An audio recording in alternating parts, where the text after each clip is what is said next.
All right, let's dive into hypno-channeling today. Okay. We'll be looking at a session from the HypnoVibes YouTube channel. You familiar with that one? I am, yeah. It features hypnotist Naomi. You might know her. Oh, from her book, right. Yeah, exactly. The Next Level. Yeah. And in this session, she's working with a participant named Jessica, who is going to be channeling the energy of Michael Jackson's soul. Oh, wow. Okay, interesting. Good. Hypno-channeling, for anyone listening who might not know, it aims to connect with a higher consciousness and then access sort of universal knowledge through that channeled energy. Right.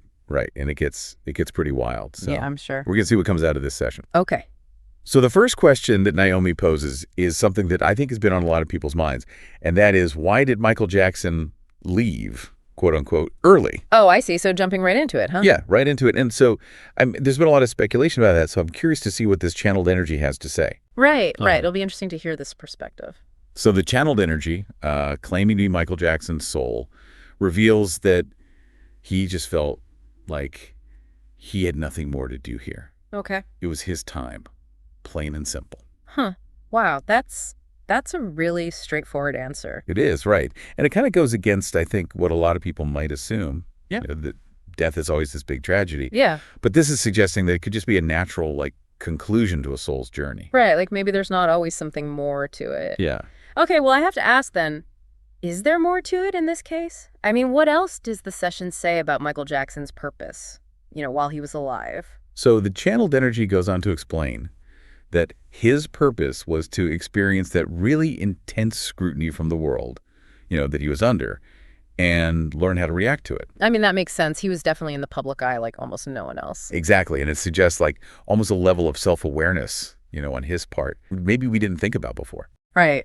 Yeah, that's a really interesting thought. But did he achieve that purpose? Yes. According to the channeled energy. Oh, okay. He did fulfill that purpose. So then what? What happened to his soul? If it completed its purpose? Well, the session explains that it returned to what's called the oversoul. The oversoul. Now, that's a pretty big concept. We see it a lot in different spiritual traditions, and it's often described as this ultimate source of consciousness, right? Where all the individual souls come from. Right. So are they saying that Michael Jackson's journey is over? He's done, back to the source? That's where it takes a turn. That's where it gets really interesting. Okay.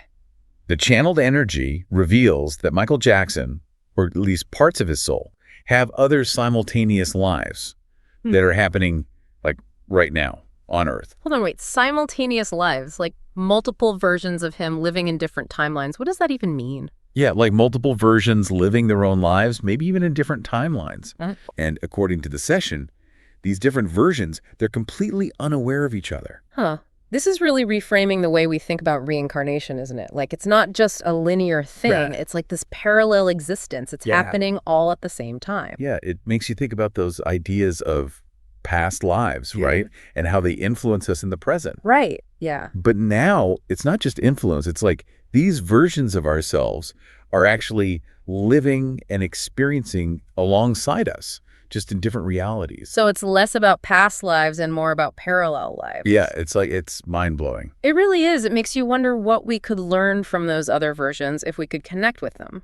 Well, the session actually suggests that it is possible. Oh, really? And it mentions that it could be done through methods like LSA hypnosis. LSA hypnosis, what's that? So it's described as a technique that can allow us to actually access these other realities. Okay. And they even use this term permission slips. Permission slips, huh? That's a very interesting way to put it. It is, right? Yeah. There's this idea that you need almost like a key or something. So you can't just waltz into these other realities. There are conditions. There are rules. That's what it seems to suggest, yeah. Wow. This is a lot to take in. It is, right. And it just keeps getting more and more interesting as we go. We'll get into more of that in just a bit. All right, I'm ready when you are. Okay, so we're dealing with some pretty mind-bending stuff here, Yeah, it's a lot to process. What's sticking out to you so far from this session? Honestly, it's just this whole idea that our existence is way more expansive and interconnected than we than we usually think. Right. Yeah. Like the concept of simultaneous lives existing in all these different parallel realities. It really stretches the limits of what we think we understand. It does, and it makes you think about all the implications, Yeah. Like if we are connected to these other versions of ourselves, Right. are they influencing us in ways that we don't even realize? That is a really good question. Yeah. And then if those connections are there, Yeah. how do we tap into them, in a way that's actually beneficial? Yeah. Especially when the session mentions things like LSA hypnosis, permission slips. Okay, before we go too far down that road, let's maybe clarify what LSA hypnosis even is for our listeners. Good idea. It sounds like it's a specific type of hypnosis, maybe using certain substances, but it's supposed to help you access those other realities. Right. And the permission slips thing, too. Yeah. It's not just about jumping between realities whenever you feel like it. No. There seems to be like a structure to it. Yeah, some sort of purpose. Yeah. So what do you think about this idea that you need permission to connect with your other selves? Well, it kind of emphasizes that this isn't just about casual exploration, right? Like there's this respect for the process, and the wisdom that these other versions might have. Right. And the channeled energy was pretty clear about that. Right. There needs to be a real reason, a real desire for growth and understanding for you to even get access. Right. Yeah. It's not just about peeking behind the curtain. Exactly. So let's say someone does go through with this. They try LSA, hypnosis, or some other method to connect with their simultaneous selves. Okay. What kind of insights could they get? I mean, the possibilities seem huge. Yeah. I mean, imagine facing a really tough decision in your life. Right. And being able to, tap into the wisdom of a version of you who's already been there, done that. Right. Or maybe you're feeling lost. Yeah. And you could get some inspiration from a version of you who's living a more purposeful life. It's like having a built-in support system. Yeah, exactly. Drawing on the wisdom and experiences of all these other uses. It's like having all the answers within you, but not just within you, within all the different versions of you. Yeah, it really changes the way we think about past lives, Mm-hmm. It's not just about something that happened before. It's about all these parallel versions happening right now. It's like enriching our understanding of this moment right now. It really makes you realize how complex and interconnected everything is. It does, and it makes you think about how much depth there is to the present moment. Yeah. Something we don't always consider. Yeah. So let me throw this out to our listeners. If you could connect with another version of yourself, what would you want to learn? What would you ask? That's a big question. Yeah.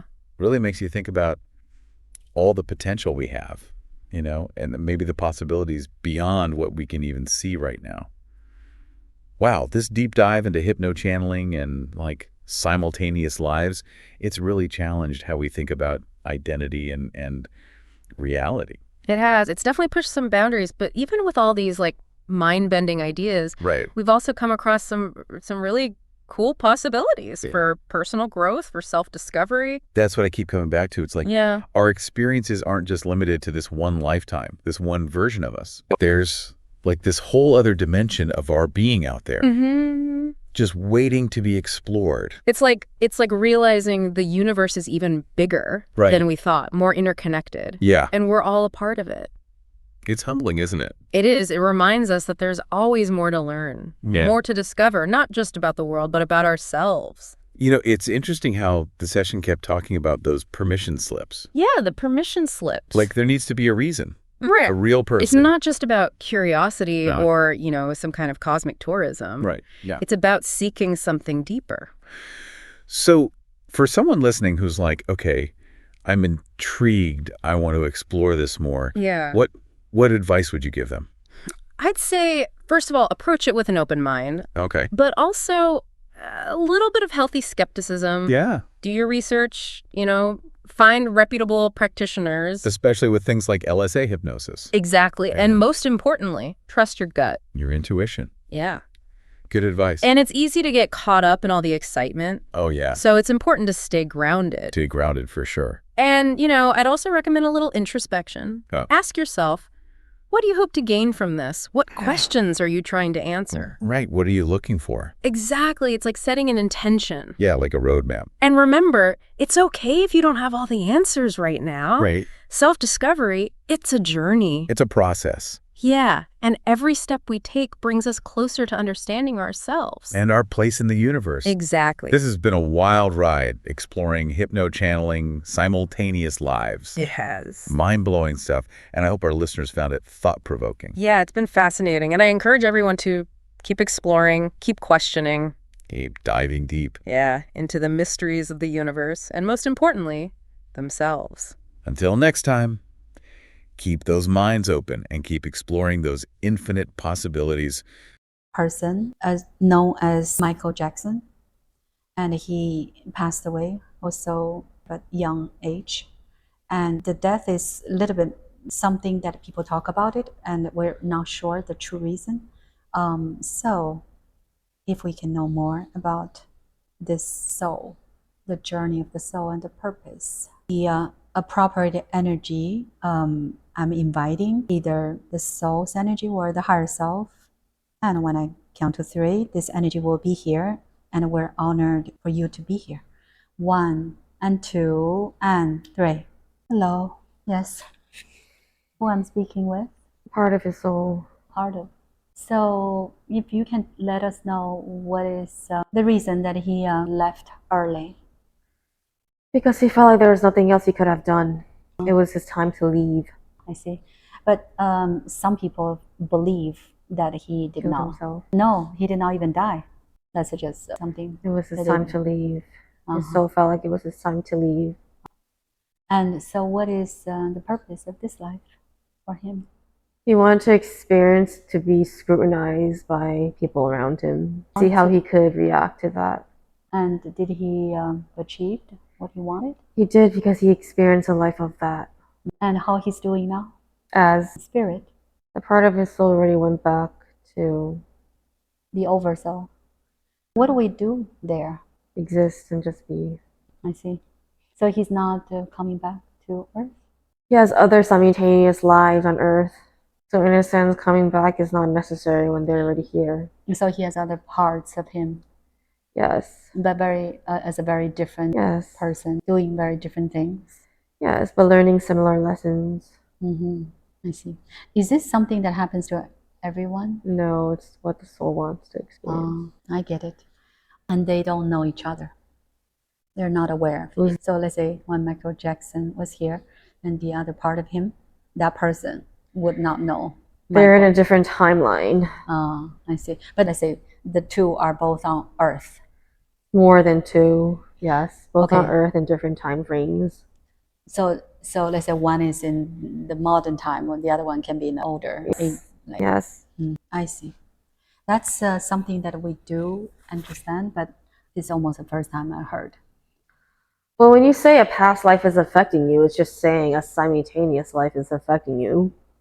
It's another version. Because you're connected to that version of yourself. Right. So the parallel versions are not past or future versions. They're happening now. Right. And they can visit each other. There's a connection. Right. Using, let's say, hypnosis, we can do so. That's one of what you guys use and coin as a permission slip. So let's say other way can be, let's say, medicine. Yes. So for us to see another version of us, is usually there's something that we can learn from that. Yes.